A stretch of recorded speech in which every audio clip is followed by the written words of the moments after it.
Welcome to Teofilo Coffee's weekly vlog number 6. Thank you again for coming back. Just obviously, you know me, want to get right into it. The example that I want to kind of talk about is like fear.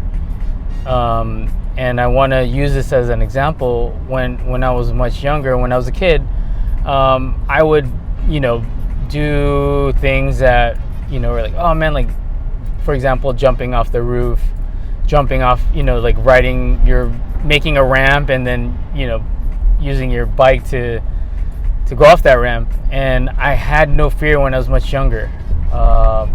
And when I started getting older, it seemed like the fear was settling in, or not fear, but just because not knowing that, trying something was gonna hurt.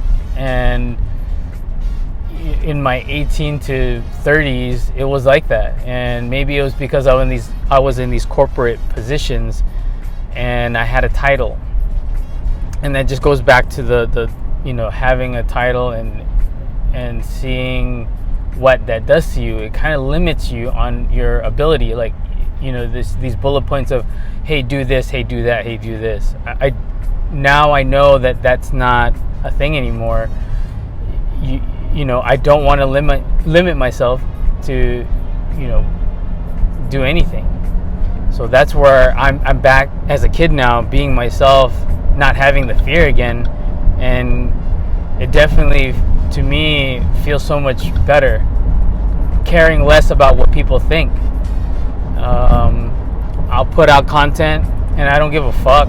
You know what I mean? Like, you can say what you want, say all the shit that you want, but just know that I'm putting more content out than you are. And if you want to live on dying that sword that you don't want to do shit, hey, that's, no one can comment on that. And even if they did, they're still not doing what you're doing. And that's why I don't care about what people say, because they'll never do what I do. And that's failing, and everyone has that fear of failure. I'm like, man, like I've said before, if you're not failing, you're not even trying. So, and it's like that comparison against, like, I always talk about like physical shit, like failure, and you don't get that muscle growth. How do you get that muscle growth? Well, you got to fail. You got to rep it out and, feel that failure. You can't lift that weight anymore. And it's going to be like that. Life is going to be like that. And, that's how you learn. I mean, don't get stuck on the standardization of things, because you can standardize all you want. And my examples of that is Toyota. For 70, 80 years, they've been around for that long. And their standardization, even if it's the same test, the outside, variables will always change that. There's just like a few things that you can standardize and make it more efficient. But, that's a company that, I always talk about, because they taught me lessons. So I'll leave it there. Thank you again. Please like, subscribe, or not. Peace.